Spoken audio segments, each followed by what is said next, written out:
let's set expectation as to why we're doing this in the first place. So realistically, John and I are with each other 24/7 at this point. Literally. And we have a lot of good conversations, and a lot of people will hear the conversations we have and say we should just do a podcast and put them out there. And one of the missions we have as a company is to create content Monday through Friday, which is difficult if you're trying to constantly think of new ideas. And so the new content stream is going to be Monday podcast, Friday vlog, Tuesday through Thursday sit down. And from like a business perspective, just for everyone listening, Monday podcast won't really have a ton of new reach. It'll be things that people want to listen to if they already follow the content. Same with the Friday vlog. It won't be for reach. The reach will be Tuesday through Thursday. Monday, Friday is nurturing content. And I think it's going to take a lot of bandwidth off of the you see how much content, how much is involved in content. It's going to take a lot of bandwidth away from that. It's also going to give you and I really a chance just to riff and make use of it versus just our normal car banter or such. Yeah. So Monday vlogs, Monday... What do we want to call this? The Daily Crumb? Should we just steal the email? Sure. Yeah? Yeah. Or this I guess, more than like DB. Should we call it? It's kind of like our Monday update, our Monday chat. I don't know. Let me think about it. We'll think of a name. Yeah, episode 1. Episode 001, nonetheless. Yep. Of the first Monday pod. So, anyway. This is John. He's my business partner / COO. And we're just going to... I don't want this to be like you asking me questions. I want this to be as, dialogue-based as possible. Yeah. So if you're watching this, it's probably going to be a little buggy. It's probably going to be, a little spazzy. It's our first time doing it. John did run a podcast for the longest time. He had Grant Cardone and such. That's how I met Iman.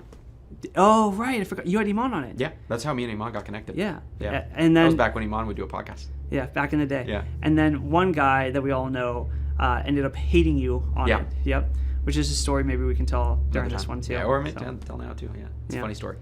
Just go for it. Cool. Tell me about the first time you got a big league player to hate you because you were scheduled a podcast. So basically, this was 2019, and I had an office at the time in Nashville, and I went to go have Alex Hormozi on my podcast, and this was when he was really just the gym big ClickFunnels guy. That's how everyone knew him. Is like. This is the guy. Still mustache. Yep. And I struggle to remember his size, but I think it was like 20K on Instagram. And he is the big ClickFunnels 8-figure award guy, right? And there's I remember when I was getting in the real estate space, Hormozi was the guy who just did agencies really well. Yep. Specifically for gyms. He owned the gym agency space. Exactly. He was nothing more than that. Exactly. And you know how I first heard about him? I was in a program in 2019, and we were going through the whole pick your niche and discover your avatar, and very well-known program. Yep. That had a little bit of flack from federal government. And in that program, I'm talking to my client success manager, my business partner and I at the time, and we're like, yeah, we're going to do gyms. And he's like, you heard of this guy, Alex Hormozi? And I was like, no. He's like, that guy destroyed the gym industry. That was the way he described it. He's like, we don't tell anybody to do gyms because of this guy. And I think that's actually how I found out about him, and then I started researching. I think I used to tell people the same space. Yeah. It's not even worth trying to get into the gym space because he literally pulverized it. He beat the crap out of it. Yeah, but he also overcharged and just made a bad rep for it. Right. Right. I was talking to someone about this the other day that I won't publicly say the name of, but very informed guy, and he was talking about how we were talking about pricing in general and how Hormozi was charging 40-something thousand, 50,000 to people who on average make like 40K a year. Yep. And he would help them make 60K a year, but he essentially would take 2 years of profit from people and charge them upfront for that. Yeah. Which is one of the reasons, by the way, I have no qualms against Hormozi. I know a lot of people who do. There's kind of this interesting arc where, people come into the space and they see Iman, and they love Iman, and then they grow past Iman, and then they get to Hormozi, and they're like, oh my gosh, this is the guy, I found my guy. But then they start making more money or start doing even better, and then a lot of the successful people I'm friends with or I know, they don't love Hormozi, for lack of a better term. They don't love a lot of the advice that he shares. And a lot of it's because he tells you to do things that he never did to grow, and then if you look at how his business has always been run, or his model has always been like charge incredibly high prices, and he's never been like a product guy. He always talks about, I'm getting into bad mouthing here. Anyway, so you are hitting up Hormozi. I reached out to interview him. Yep. We agree. Nashville ClickFunnels event. So he's in Nashville already. And I'm like, hey man, come out to the office. We'll do the podcast in person. basically, we agree. We set a time, calendar invites accepted, the whole 9 yards. That morning, I get a DM from Layla, his wife, who everyone knows as well. And it says, hey, Alex is not going to be able to make it. He broke his phone. And I was like, oh, well, that stinks. But yeah, it happens. I get it. And then we had reached back to reschedule, but we were going to do it virtually, which I was a lot less excited about because I had done so many virtual podcasts at the time, 30 virtual podcasts. And I was just, even in 2019, it was starting to shift to more in person because that was before the virus stuff. So like people were getting in more in person. And I just realized like, if I'm going to grow this thing, I need more in person stuff. And so I really wanted to have them in person. That's what I was the most excited about. And yeah, I think you've already had at this point Grant Cardone on your podcast. So having Alex Hormozi is cool, but it's not like it would be now. Right. This back in the day was it's just another agency guy. Right. Yeah, exactly. I had a lot of, at that time, bigger people on. And he basically reschedules online, and then for whatever reason, I missed the one that we were supposed to do via Zoom, and so we were kind of 1-1. And then I reached out to him to reschedule. I don't even remember how the second one fell out, but we just rescheduled for whatever reason. It wasn't a big deal. And he basically said, hey, man, you rescheduled on me. You've lost your chance. We're not doing this anymore. And then you're kinding up the message a little bit. You're making I'm making the message more kind than it was. It was basically like, you get one shot with me. And if you miss your one shot, we're done, basically. Yeah. And then I had reached out to him like a year later, and he still remembered. And then we would chat every once in a while. And I actually, nobody remembers this because when you go to tag someone on Instagram and the tag doesn't work, like it doesn't actually click their name, but it just would say like @PaulDaley, but you couldn't click it.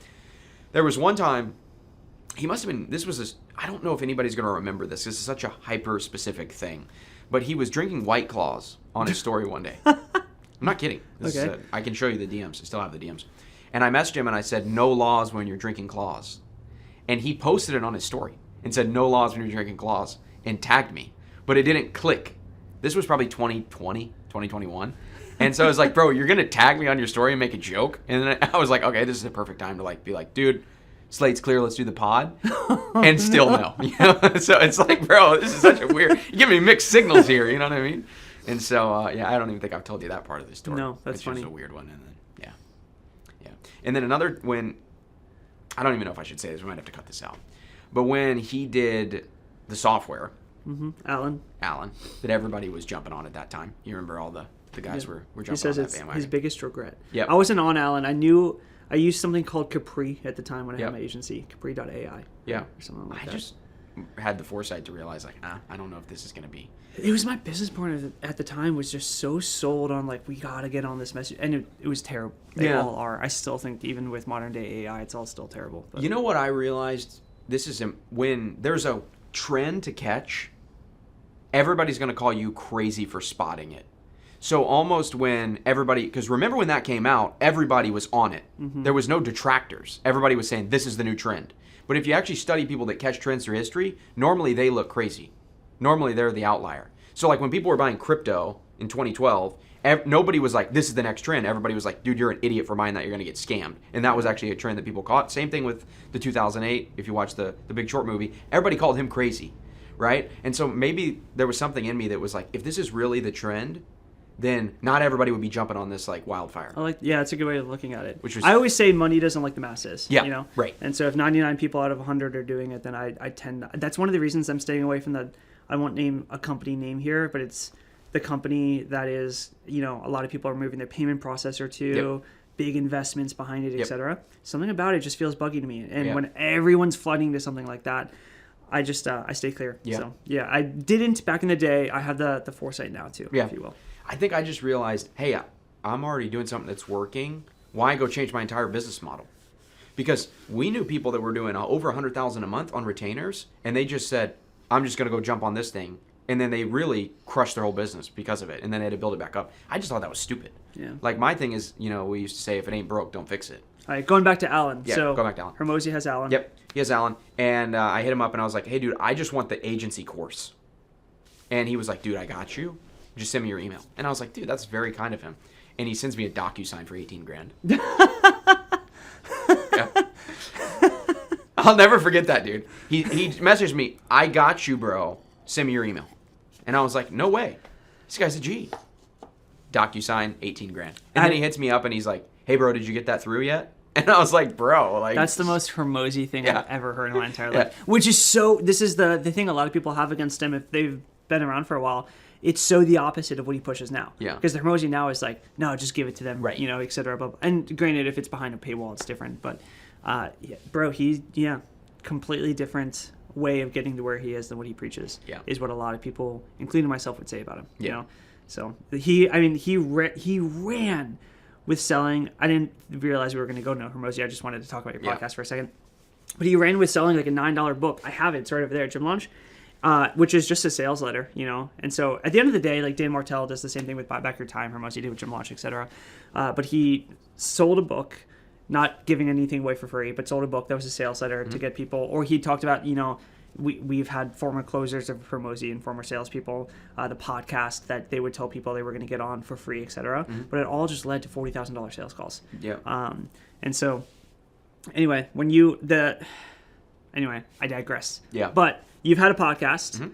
It's almost like I'm leading this now, but you know how to lead a podcast. You have a good structure to it. Yeah. I am learning, if anything, this to the camera on this one, I am going to do more podcasts again soon. I actually have a couple lined up for next week. I was painting and doing all the contracting work last week. And then we had the client meetup. But I need to do more podcasts. I want to get better at it. So this is going to be something I can use as a learning tool as well. I also want to introduce you guys to John, of course, because John is... Hello. much smarter than I am in way. many ways. So I actually think you learn more being interviewed than you do interviewing Really? about how to host a podcast. Because when people start to ask you questions, you start to think, okay, what could where they did have I done give the best better here? answers? Where, it's like Yeah. it's like watching and observing rather than being the one doing it. But you know, when I used to close, when I was a salesperson, or when I had the agency and I was closing, I could listen to my sales calls all the time and just listen back. I have done a good amount of podcasts at this point. I can't listen to any of them. Really? It drives me insane. Yeah. What do you think I put it on. Couldn't tell you for the life of me. I just put them on, and within probably a minute and a half on 2X, I'm cringed out. I can't listen to anything else. Yeah. So I need to get better at that, and I need to get better at the skill of actually being live on them. Yeah.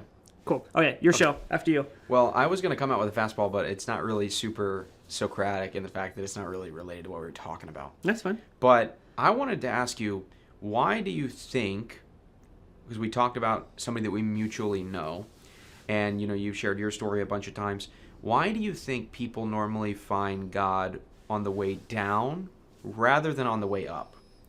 And the second piece to that is, let's say somebody is on the way up right now.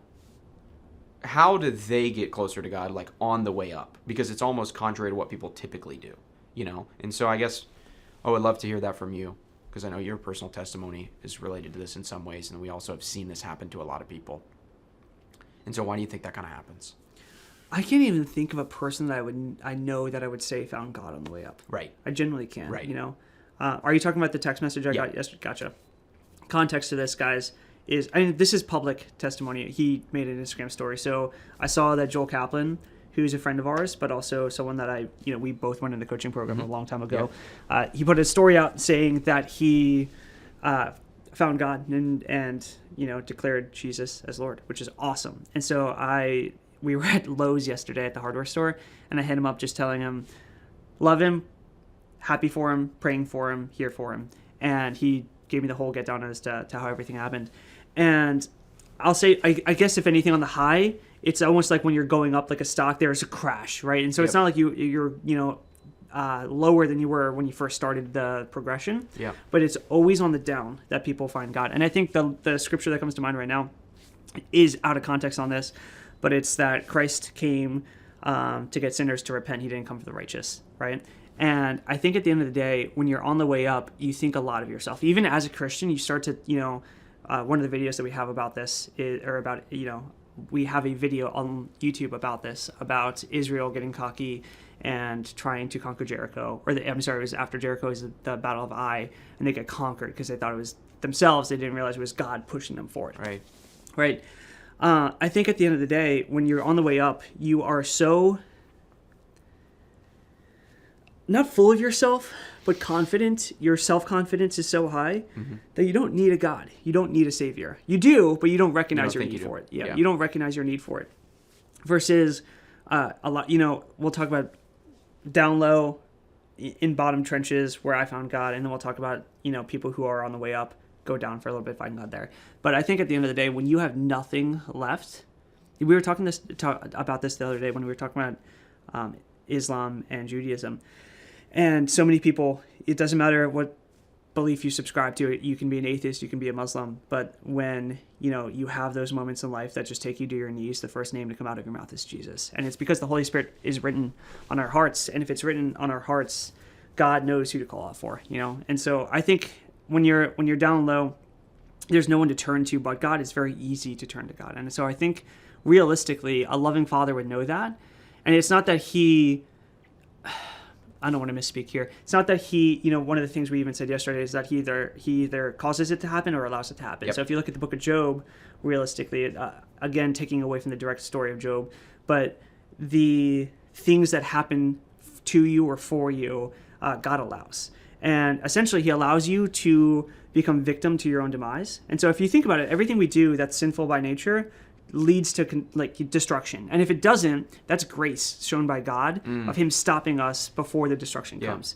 But if we aren't talking to God and praying to God and believing in God, if we don't know that he's our true father, the way that he's going to get us to recognize that is by allowing, in like almost a parent, not almost a parenting way, in a parenting way, if you're a father and you see your kid doing the bad thing, if you keep saving them from that bad thing so they don't change, you're actually not a loving father at that point. A loving father is going to let you get close enough to the heat to feel the heat so that you turn away. So you repent. And so I think at the end of the day, the reason you see so many people at bottom turn to God is, that he allows them to do what they want to do to get close enough to recognize I need God. Yeah. And then when he says that he blessed are the meek and blessed are the poor in spirit, for the kingdom of heaven is theirs. I think he says that he resides with the meek, with the poor, with the humble, meaning realistically, I think he meets people when they're at those tough times and they have no other name to call it but Jesus. And in the Bible it says that God is essentially on the prowl for hearts that are fully given to him or fully able to be given to him. I think when you're at bottom, I tell you all the time, or I tell people all the time, I miss what my heart felt when I had nothing to my name. In that terrible time of life, secularly, it was the best time of my life and it was the worst time of my life. I had cars being repossessed. I had no furniture in my apartment. I had eviction notices constantly on the door, but I had the closest relationship I've ever had with God then. And I was more fulfilled and in a weird way, I had more peace then than I've ever had since. And I think it's because God was just living with me. He was in that apartment with me. Yeah. Versus when you start to grow, I think the other way you find God is you start to, and this is actually something I even talked to the guys at church about even wearing watches and stuff. I've really almost wanted to sell the watches, get rid of anything that is flashier or egotistical. But I think there's a lot of power, and I think this is what happens to a lot of guys when they start to grow and saying I have this stuff, but this stuff gives me no joy. Yeah. And I think to an extent, when you can say to people, there are a lot of people who want a $50,000 watch, right? And when you can say, I have the $50,000 watch, it offers me nothing. I think that there's something that can be taken from that versus when you can't have a $50,000 watch and say money won't buy you happiness, right? When you see someone who has money saying money won't buy you happiness versus when you see someone who doesn't have money saying money, they just hit differently. And so I think realistically, when you're on the way up and you're growing and you recognize that these things don't offer what they thought they were going to offer, or that money only solves money problems. Yeah. There's a whole nother kind of spiritual rock bottom. It's not like the secular rock bottom that we're talking about with money and stuff. It's like a lonely, depressive. Last year was kind of one of these for me. Just a very lonely, depressive, solitude kind of state or heart that you find yourself in. And it doesn't matter if you're in a Rolls Royce or a private jet or wearing a $50,000 watch, whatever you're wearing or doing or wherever you are, when your heart kind of hits that space of realizing I don't have a genuine relationship. That's almost stage 2 of this. You can feel this hole inside of you, or if I'm missing something. I thought I have, I got everything I thought I was supposed to have. I've won at life at this point. to most people's standards, but I'm still missing something gaping in my hole or gaping in my heart. That hole you recognize quickly is the hole that your Father is supposed to fill, your Father in heaven. And I think it's like a spiritual decline, even when people are on the way up, of just this absolute Emptiness. devastation and of emptiness. And yeah, I would really go for a lot of people calling it depressive. It can be like a genuinely terrible place to be. Yeah. So, You see it with a lot of celebrities. yes. You know, it's like they have every material thing that you could possibly want, but they still will say, I'm empty, or you see, like, I think that's why examples of it. you see such high suicide rates. and Exactly. such.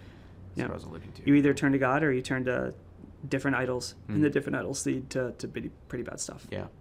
I think what I get from that story is, like, if God needs to remove things because they're in blocking you from seeing him, he will. And then when you're ready for them to come back, he'll bring them back in your life. But he doesn't, like, that's why it says there will be no idols before me, right? And it's like what we don't realize. No other gods before me. Or other gods before me. It's funny because we look at, I think when we read the Bible, it's so easy for us to judge and say, oh, those stupid people were worshiping statues. Like, how could they be so dumb? Yeah. I mean, I've read the Bible before and thought, it's a... Everyone wants to read the New Testament and believe that they would have been the person standing by Jesus. But we're supposed to read it and recognize that we're the apostles who, were Peter, who turned Christ down three times before the crow crowed twice. Exactly. You know, and it's like we see the idol worshiping and we think, how dumb can they be? And then we don't realize that, like, we have the same exact things in just different ways, whether it's a car, a house, an Instagram following, or whatever it is. You know, we tend to idolize things, and it's like you can't let that stuff block your relationship with God. It's easy to. Very easy. You know, Christ says, "How hard is it to enter the kingdom of God?" And I think it's because it's not that he wants it to be difficult. It's just because realistically, the lies of this world, the watches, the following on Instagram, the cars, etc., they are just so sexy. And so I love that. Yeah, we talk about worshiping the golden pig, and here we are. People are worshiping golden little things. You want to know what I think about all the time? I think about what my life. I genuinely actually think about this on a daily basis. I've never told you this. I don't think I've ever said this out loud, but I will think about, based on what I did that day or based on decisions I'm making, how Moses would write about my life, or how Paul would write about my life, the Apostle Paul, if he was seeing it through the Holy Spirit, right? As in, like, realistically, when I'm, debating doing something, let's say it was, let's just use the idolizing. If I idolize this watch, it'd be, idolize it, like, I can just see in the ESV, like, worshiping a golden jewelry or something like that. It'd just be so simple, right? Yep. I guarantee you, back in the golden pig day, when he came back down from the mountain and such, it was probably a really cool looking golden pig. It was probably, it was probably something worthwhile of like not awe, but like just cool. Right. I feel like we look at them and we're like, wow, you dumb people who like, it's simple-minded. Exactly. But then think about the, worshiping a digital number of people you'll never actually meet or know on a screen on a random social media app. Yeah. And that becomes people's lives. Yeah. So anyway, I think that, I don't know how I'm going to bring this back, but I love what you just said, for lack of a better term. What I love that you were saying there, the theme that I kind of get from what you were saying there, was Christianity is, the root is denying yourself, right? And denying your carnal, fleshly desires to, be with Christ and to be in alignment with Christ. And so how do people do that when they are succeeding and they are getting earthly fruit or earthly rewards? Because I think the thing that you and I talk about all the time, or that you've done such a good job of articulating in your videos, is like, how do the two integrate? Because it's almost like in some ways you can read the scriptures and say, man, we shouldn't care about money at all. And then you read some of the scriptures like in Proverbs and say, man, hard work leads to profit, but talk leads to poverty, and these sort of things. So, like, how do people that are on the way up kind of deny themselves in that way so they can be in more alignment with Christ? And what's your kind of take on that? Oh, bro, it scares me a lot when we get into these live talks about Christianity, because I'm not a pastor. And so I'll just go through the scripture that's coming to brain, which is number 1, the very first commandment, right? The rich man parable of good teacher. which to anyone who's Muslim listening, people will talk about this all the time. This is the number one argument that they have most times. Why, they call, and he says, "Why do you call me good? Only God is good." Yeah. He's saying, address me for who you know I am. Right. At the end of the day, and if you're Muslim and you want to talk about that one piece of scripture, that one verse, I'd be happy to. But so he says, "Good teacher, how do I get into heaven?" And he says, you know all the commands, blah blah blah blah. He lists all of them, except not all of them, but he lists them consecutively except for the first commandment. And he does that because then the guy says, "I've done all these." And he says, "Great, then sell your possessions and come follow me." Meaning, you take the other gods that you have in life, put them down, sell them away, and come follow the true God. Mm-hmm. And it's beautiful how he did that. And the guy turns away with a sad face because he had many possessions. Yeah. And so number one is, and then he says, I think right after that, it's harder for a rich man to get into heaven than for a camel to pass through the eye of a needle. And I think the eye of a needle, by the way, and the camel analogy is actually apparently an analogy that had to do with a specific gate or something like that, about a loaded camel going through a gate. Mm-hmm. But the main thing to note, and then we can get into the video that we even have why most Christians are poor, talking about money is not evil, but the love for money is. Mm-hmm. At the end of the day, if you are loving money and idolizing money, it's going to be really hard to turn yourself down. Right, when I would say it's probably impossible to turn yourself down. And so the other thing that I would say too is when you're first starting, because I think as you start to make money, it gets easier to not care as much about money. I think that.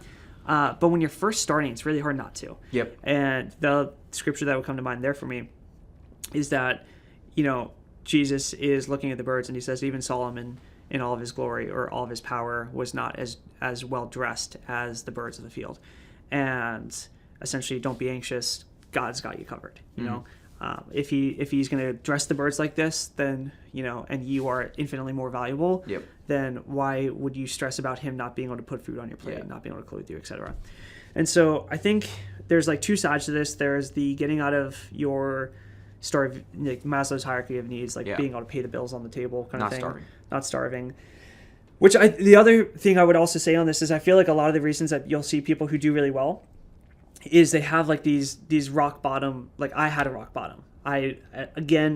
Cars repossessed, eviction notices on the door, selling furniture to try to keep up with any kind of thing I could, not knowing how I was going to pay for dinner that night, or not even pay for dinner, how I was going to eat dinner that night. Relationship things happening every single that's when I was coming to Christ and my family was rejecting me. I couldn't, my mom and my sister and my dad were not really talking to me at the time, so I had no family. My relationship was in crumbles. I just got out of a 5-something-year relationship. That's a whole nother story. I had no money, which was the thing that I at least had stability in in the day. I had nothing or no one to turn to except for God. And I recognize there that rock bottom is a livable state. I think most people, I've talked about this on one podcast before, but if you've never been to rock bottom, you glorify rock bottom. You make it, you equate rock bottom to death. Yeah. But when you recognize at rock bottom, God still, I recognize genuinely, because I had people coming and friends of mine putting money in my back pocket so I could pay for groceries that week. I had a friend come to my door for no reason other than he said, God told me to come here, right? God had me covered.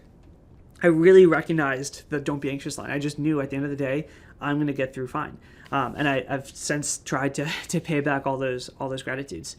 But if you know realistically what rock bottom is, then you're not scared of it and you play the game completely differently.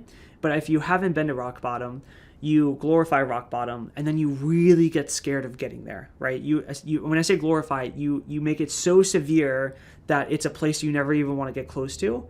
And if it's that severe, then you're really going to glorify money, because money is important because it keeps you from getting there, right? And so at the end of the day, I think there's in my Dan Martell, Grant Cardone, Iman Gadji, Hormozi with the whole sold gyms, went to nothing, then grew again. I've had a rock bottom. I could name over and over and over pretty much anyone I know who's had any kind of self-made growth has been to a place where they are just at their knees, right? And I think that's because you have to know what rock bottom is, and you have to know at nothing God has you covered. And then I think realistically from there it's easy to grow. So all to say, realistically, the way you turn yourself down is by knowing that God has you covered. Yeah. You know, he's gonna Lord gives our daily bread. I'm not gonna plug DB right now, but Lord gives our daily bread. He cloaks the birds of the field, but better than Solomon ever was, and so he's gonna give you everything you need to be sustained. And then I think once you have that understanding, it's very easy to start. It's just like me, and even when KJ was here, so we just had our meetup for a lot of our clients, and we had a good amount of good guys come out here. Yeah. And one of them, we were having lunch, and KJ was like, "You are just so much less stressed." He's in a couple other masterminds, some big name masterminds, etc. And he's doing like $80K a month. So he's got to meet some of the other, other business guru people in the industry. I don't like saying that because I'm pretending that I'm one. But he was saying that I just seem so much less stressed than everyone else. And I think I'm not stressed because I just know at the end of the day, and you've seen this, like there's no stress that I have about the business. And I think it's just because I know God has it covered. I mean, you've seen us pray this. My prayer, like for the last few days, and I want to make this a daily prayer, is God be the CEO of our business, and for your glory, flood us with business. That, and to go with what you were saying about talk leads to poverty, the proverb, and hard work leads to profits. That's not an excuse. I think a lot of Christians do this. They'll rely on God and then just be lazy. I don't think, and Christianity is like a lot of Christians will take Christianity as a really good scapegoat to be lazy. Yep. It's not like we're lazy. Like every single day we've been working, right? But I'm not anxious because I know God has us covered. So it's work hard, right? Example given when in the Old Testament, there's so many good analogies in the Old Testament, but when God's looking for the right army I think it's of 100, he's looking for people who have experience in battle, and he's testing how they drink from the water. He's testing if they put their spears down, if they kneel on 2 knees versus 1, etc. All to say, realistically, as a Christian, work hard. Don't idolize the work. Focus on your relationship with Christ, and focus on having alignment with His wants. And if you have that, and then you work hard and not be lazy, I think that's when really good things happen. I think most people either work hard and glorify the work, or they say, "God, I trust you, but I'm not going to do anything. Feed me," and our good God will keep you covered. But I think the dangerous, dangerous stuff happens when you're in the middle and you say, like, "God, I trust you. This is your business. I'm going to work as hard as I can wherever I think you want me to work." Does it make sense? One thing that's keep going in my mind that's exactly what you're saying is we take ownership over the input. We let Him take ownership over the output. Yep. And this is kind of the same idea. And I think with what you're saying with hitting rock bottom is you're in your most productive zone when you're playing offense rather than playing defense. And so a lot of people are playing just to not lose what they've already built. And I can even say this for myself. Like, once I actually started to scale my first business, a lot of my decisions were more trying to guard what I had already built rather than trying to go build more. And so it's like when you're not afraid of going back or, stepping down the ladder a little bit or working in reverse, you don't play as much, or you're not as scared and you're not on defense all the time. You can actually put yourself on offense. You know what I'm trying to say? Yeah. Yeah. And yeah, you can't be as aggressive when you're like the CEO of Walmart as you can be when you have an agency doing $100,000 a month. Yeah, exactly. And so, I think there's a lot of power to. I mean, we tell our clients this all the time. One of the benefits of being a small business, and when I say small, I mean anything less than like $5 million a year. Is you can just play so much more aggressively than anyone else can. So, yeah, I like it. One of the things that going into 2025. For people that are info agency coaching, like what are you seeing as some of the trends? Because we have seen a bunch of shifts. I feel like the landscape of the online business world is way different now than it was even 3 years ago.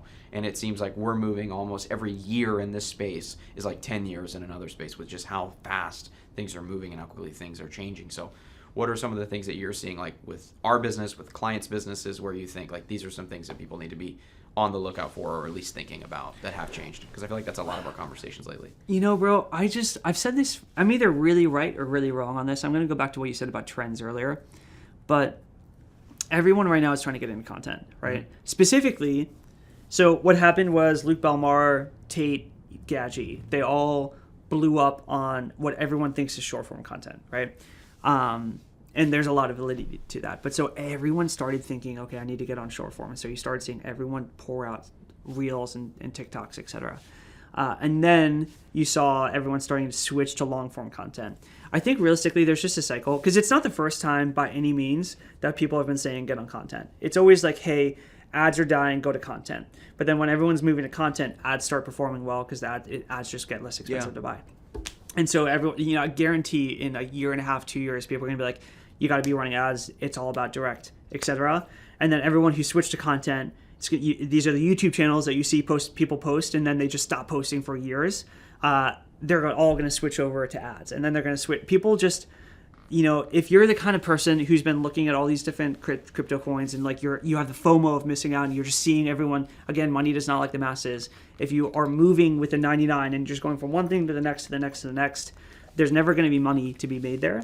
And I think right now the biggest trend I see with is content, which I know is ironic because obviously we're doing content. But I think no matter what, when content still is not the sexy thing to do, because it won't eventually be the sexy thing to do.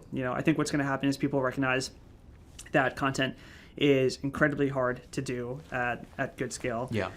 It's incredibly exhaustive. It's very hard to run a business and also create content at the same time. There's so many downsides to content that I think people will drop off, get back into ads. It'll be the less sexy thing after a while. And dude, it's the common thing right now that I get hit with every single day more than anything. It's not because I create content, is editors. Like, I'm an editor, I have an agency, I have this about content. Yeah. I think that's the biggest, and a lot of people, this is actually one of my most viral reels on Instagram, is me talking about the fact that most people should not be creating content. And everyone thinks I'm saying that for clicks or such on that post. I just don't think most people, and you've seen me say this countless times, most people should not be doing content, but that's the one thing that a lot of people are focusing on. We had a client earlier that I talked to for half an hour in the car, and I said you can be doing YouTube now for 5 years from now, but content's not going to feed you right now by any means. So you started your business through outbound? Yeah, outbound. I started my business through outbound, yeah. Right? And then we both got into ads and learned ads and such, and then 5 years later started some kind of content. Yeah. All to say, realistically, I think to answer your question about the space, I think that 99% of people are always just moving toward these trends. Everyone's switching to low ticket school, which I know Sam, and I've told Sam I don't like the product. I don't like the model. I think it's silly. I tell people all the time it's stupid to have a low ticket product if you aren't even running your high ticket well. Right. Low ticket takes so much more work, infinitely more work, and it's so much less. There's a lot to that. But everyone just does the same thing. And it mostly comes from people like Hormozi or Iman, or I don't want to say the Tate's really in our space, but it really comes from either Hormozi or Iman talking about something or doing something, and then everyone trying to copy after. Everyone's doing the same thing. And I've always said better is not better, different is better. And I stole that from a friend of mine named Hunter, who probably stole it from someone else. But I think the main thing, if to answer your question indirectly, the thing about the industry is everyone's always doing the same things, right? When GHL started coming out, everyone was moving to GHL. When the Capri/Allen stuff was coming out, everyone was moving to Capri/Allen, right? And everyone's moving to school, and everyone's doing their payment processing on this. And at the end of the day, when you ignore all the trends and you just try to actually build a decent business, and you don't, there's so many little granular things I want to throw in here, but I feel like it's speaking ill indirectly of other people if I say don't do this and don't do this. If you just ignore the trends, I think that is the biggest thing you can do in our space, which no one is doing right now. Everyone's doing the exact same thing, which doesn't really help anyone watching this. But maybe you can think about something that you're doing that everyone else is doing if you're watching this, and hopefully say, okay, why am I doing that in the first place? Yeah, I agree completely. I think a lot of what I did well with my first business was just think outside the box and be creative. And I think that most people that are just getting started lack that. And so do you think it comes from a place of being lazy or being not creative? I think it comes from two things. Number one example that just came to mind is, I think in real estate, I was one of the first people, if not the first person in like the Joel Kaplan world, to bring out the pay per appointment for real estate. So we ran an offer. It was $2,700 up front and then $40-something per an appointment. And the appointment costs were cool when we got like $200, $300, per month payouts. But I kind of ran that model knowing and this sounds unethical, guys. This is my very first business. I had no idea what I was doing. I was finding God. This is right around when I'm finding God. But I really knew the 2,700 was going to be the economic way of us growing that business, right? That was the cash out that we had. And when we started running it, our ad costs were like $14 per appointment or something. And our show rate was probably like 50%. So call it $30 per live appointment, but we acquired for like $80 or $90. And we printed for like 2 months, probably just less than 2 months. And stupidest thing I've ever done is Joel Kaplan was asking, like, bro, what are you doing, etc. He's like, do you mind if we do a masterclass? And the prideful part of me is like, yeah, I want other people to see how much we're doing and crushing and stuff. And so we ended up doing a Zoom masterclass for Inner Circle in Joel's program at the time. And then within the next month, everyone is doing pay-per appointment. And our ad cost went from 14 or 15. I think the number that comes to mind is 1586. I feel like I remember still seeing the G sheet with 1586 on it per an appointment before show. All the way, I think we had to turn off ads at like $37 or $38. But it almost 4 or 3x'd. And it actually might have even got more than that before we canceled ads. All to say, it was when there was not masses there, money loves the masses. No one else was doing it. It worked really well. And then once everyone started doing it, again, money does not love the masses. It just completely, it didn't work anymore. And it's the same thing. Do you remember back in the real estate days that you and I were in? It was like if you could guarantee at first leads, it was great. Then it was guarantee appointments. Then it was guarantee maybe even pre-quals or something, but then it was guarantee closings. And I remember when we first started with guaranteed 2 closings, it was over 6 months, it raked.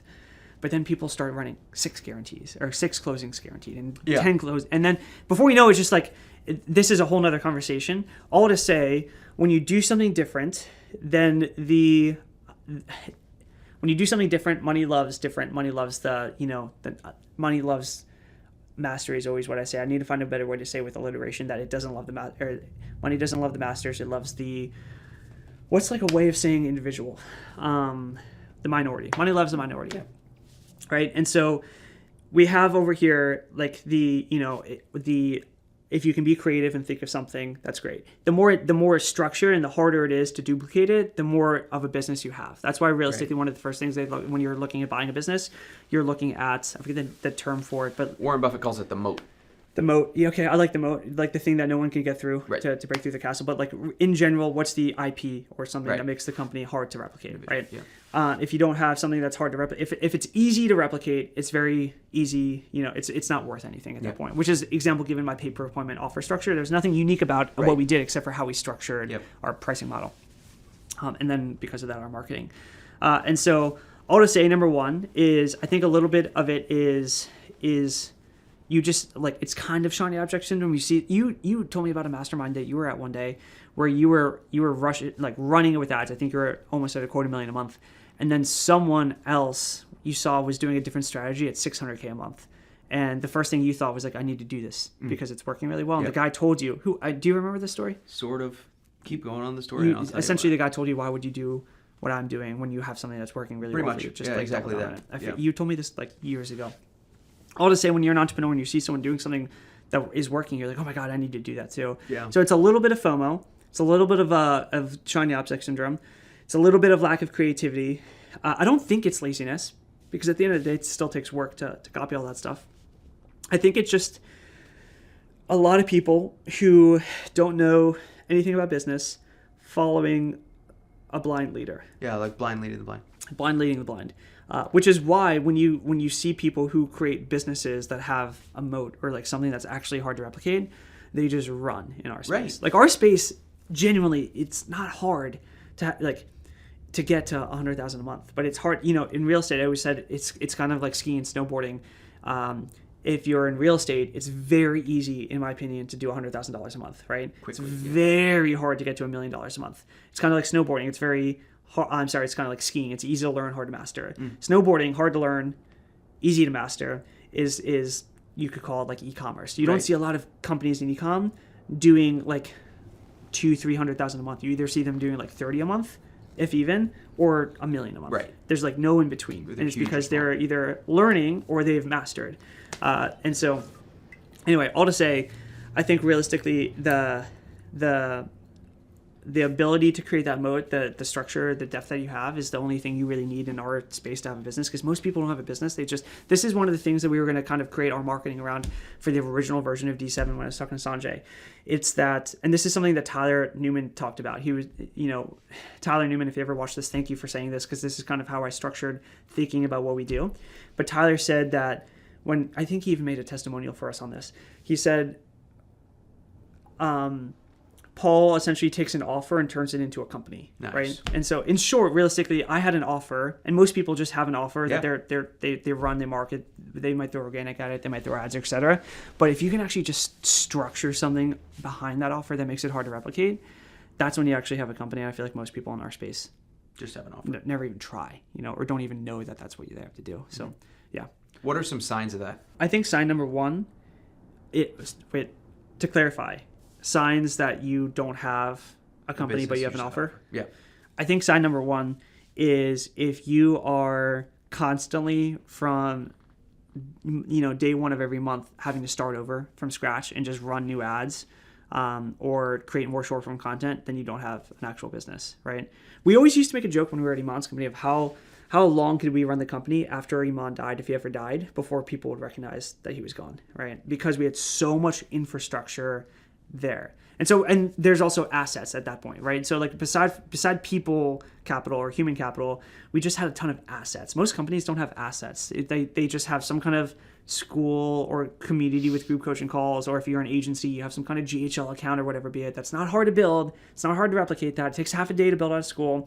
You can argue that the information you have in there is what makes it interesting or valuable, but most of the GHL snapshots are all the same at this point, right? They just have basic basic nurturing, etc. Most people teaching whatever, it's pretty much the exact same thing.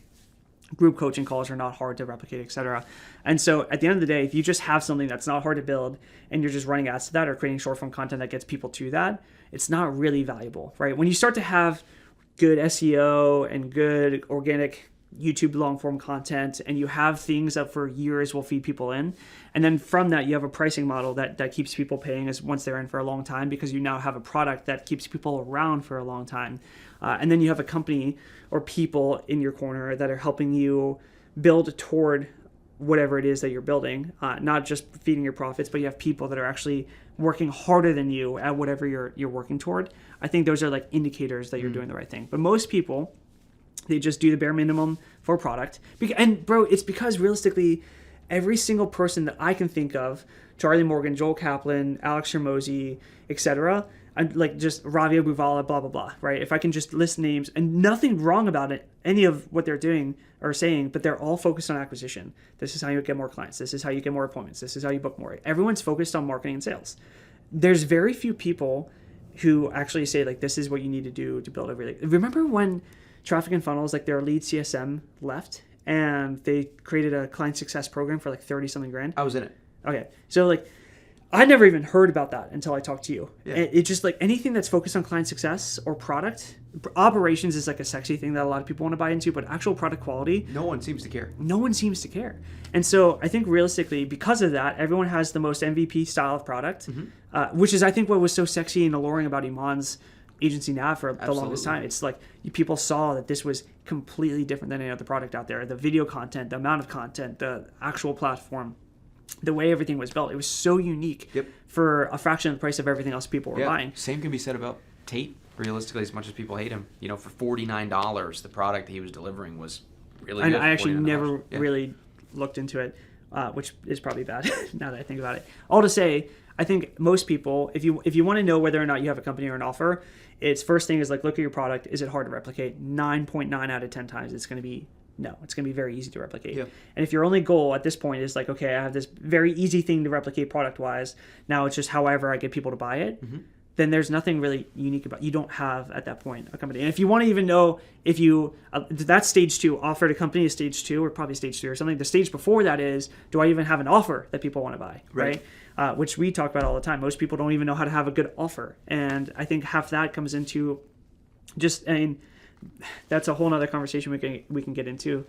Maybe that's actually what we focus next Monday on, just like offer dynamics and resistance and such. But yeah, I can't even remember the original. This is why I suck at podcasts. I got to get better at thinking about number one, talking in sound bites so that things can be more clippable. But number two, remembering how to loop back. I have to remember what the question was every time I start talking. Yeah, well, to keep going off that point though, I think what's important that you were just saying, and what we were talking about was, how do you know that you just have an offer and you don't have a business? That was the original thing that we were talking on. And I think that the way that I think about it and see it is like in the private equity world.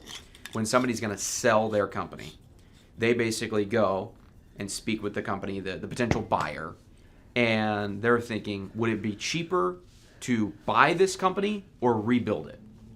And 9 times out of 10, it's just cheaper to rebuild it. And so I think you're serving people maybe something that they don't entirely want to hear, which is there's really nothing special about your business.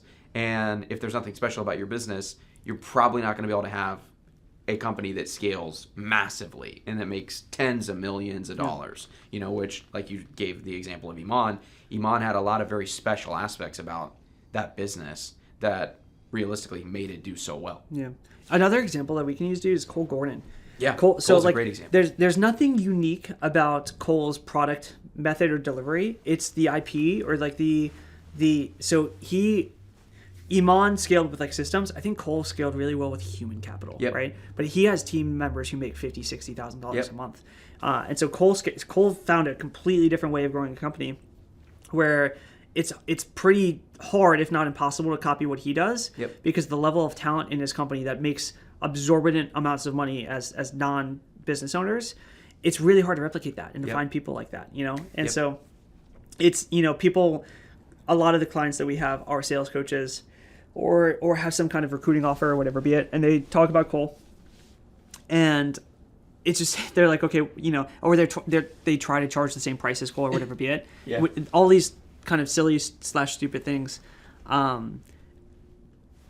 It's just hard, man. When people have that kind of moat, you have to recognize like, okay, like I have to do it completely differently. But I think the main thing to know here is we're talking about Iman, we're talking about Cole. I'm not talking about Hormozi in this, and it's because the product quality of what they do is just so hard to replicate. It makes it very, very unique, right? Yeah. I'm thinking, I don't know about you, when I had my first agency, I always used to, I had this like stupid belief I was going to be the next Zillow. I think when you first start a business, you don't recognize what the business is. Like if you're making 40 grand a month, 80 grand a month, 120, 150, whatever, that's like nothing, in the scheme of things. It's incredibly small. Granted, cool, it's a good, like, for the sake of not sounding like a pretentious D-bag, I have to say that you're a bigger business than most businesses will ever get to. Yeah. But in the scheme of business, it's incredibly small. Right. And I remember we were at 80K and I thought we were going to be the next Zillow. I was like, okay, what can we do? You did this. I was thinking about doing this. Most people that have done around 100 have done this at some point. We were thinking about what kind of software to develop, how we were going to build an actual asset that could be a moat, et cetera. Right. Versus just recognizing that we were like, that was specific. I should have learned that was just a cash thing and done better with that. All to say, there was nothing unique about that business. I ran ads that had no unique kind of structure behind them or nothing unique in the copy or anything about the media buying was unique. Mm-hmm. Ran ads for real estate agents to a go high level snapshot that we built out, but I guarantee you is probably identical to every other GHL snapshot that there is in real estate. Not even funnels, etc. So it was like there's nothing unique about that someone can't do. And then from GHL, we had some kind of Capri stuff for a little bit, but we had VAs in the Philippines doing some kind of ISA work, which again is not hard at all to do. Yep. If anything, it's probably easier to do it better than we did at the time, setting appointments. There's nothing about that you can't replicate within like 2 days, And so when I thought about like, I want to get this to $250,000, it's like, how stupid was I to think realistically that we're going to be able to, like, the only thing that made us unique is our sales calls because I was the one selling. Right. Nothing else was unique about it, right? Yeah, and I can't replicate myself selling on sales calls, infinitely. So all to say, if you have a business and you're watching this, one of the most tangible things I want people to take from this conversation as we start to conclude is most online businesses are not unique in the slightest. Right. You know, and when they're not unique in the slightest, you have to recognize the game that you're playing at that point is really just with the profit game, cash game, and then taking that money and probably trying to either invest or make something that is unique. And I remember looking back, and Iman talks about this all the time, dude, not investing back into the business when it's not a business worth investing back into. If you have something that's not unique in the slightest, to invest back into it is just silly. Mm-hmm. It's not like we're a software company where we have a very unique software, very unique code, very unique kind of model. And so it's worth investing back into because it does have the ability to compound and grow. If you're doing the exact same thing as everyone else is doing, then the only thing that makes you unique is how you sell it and how you frame it. And if that's the only thing that makes you unique, it's a very short game that you have knowing that, which is why most companies die within a year or two.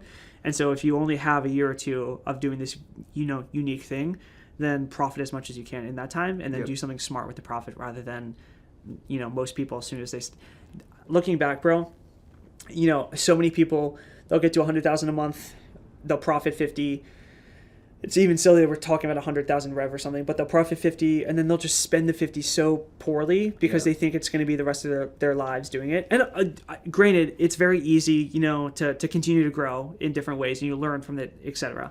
But a lot of people that I've known that hit 100K are now working in other companies or work for other people, not because they want to, but just because they couldn't do anything else if they wanted to, right? They kind of got lucky, did something unique for a little bit, don't have that luck strike again. All to say, they spent the money poorly and they didn't invest it, and that's why they're going to have to run the rat race, if you will, for the long haul. But if you're in a business right now, if you're running a business and there's nothing unique about it, I think it takes an obscene amount of maturity to recognize that your business probably isn't unique, and if it's not unique, then spending or investing in the cash wisely into not into the business, but into something else that will pay you dividend later down the road. I think Iman did that really well. Yeah. I've been talking about Iman for the last 5 minutes, but I think he just hits this head hits this point on the head so well as to someone who was so young, having the maturity to understand what they had and what it wasn't, what they didn't have in that. Yeah. Does it make sense? Of course. And I think what ends up happening is you just play the game of, can I just outspend my competitors? Because that goes back to what you were saying earlier was, your CAC was at a certain level, and then when it 3x, it was no longer sustainable. And so it just becomes a game of how can I just spend more than the other person. And so in my opinion, pinnacle business of you don't do anything unique is drop shipping, because everybody just drop shipping the same 10, 15 products. I mean, products get hot, you jump on the hot product, they cool down, you jump on another one, they eventually recycle. What's the game with drop shipping? Is just spend more than everyone else on ads. And I think you told me about a guy in Ty's program that literally, you want to tell?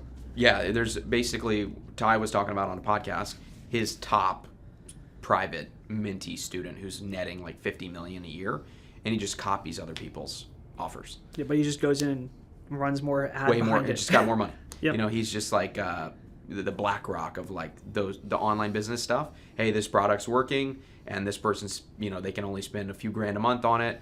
I'm going to take the product and spend $100,000 a month on it and just absolutely decimate these other people. So, and then it's trends. You're just picking a trend, catching it, a hot product, a hot offer, whatever it is, and then cycling on to the next one. So, like you're saying, that's cool. To me, it just sounds like such a not that too, but in general, this entire just looking for trends. Everything kind of like the thread that's been throughout this entire talk is looking for hopping on the next trend, having to do the trend. It just sounds so exhaustive. Agreed. Bro. Like it actually made it on YouTube. There's a clip of me on a Zoom call with the team, and I'm with Ollie and Mary at the time, and I'm laughing, and I'm like, guys, we're going to be doing this for years and years to come, long time, it's like exhausting to think about, but it's also comforting to know, like, for years, we're going to be doing exactly what we're doing. And right. I don't need to look for trends and have the FOMO of knowing it, et cetera. Like, it's okay if it takes a long time for these conversations to work and pop and gain traction. But to me, thinking, okay, I need to know the next trend, I need to know the next thing to do, et cetera, it just sounds so exhausting to me. It sounds like a really tiring way to play the game of business, but I also think it's how a majority of people play the game of business. So, cool. Completely agree. First episode, bro. What do you think? Thoughts? That was awesome. Yeah? Yeah, it was super fun. Anything that we should tell people to do if they're still listening? Yeah, if you're still listening, watch through some more Paul's content. If you enjoyed this, you're going to enjoy some other stuff as well.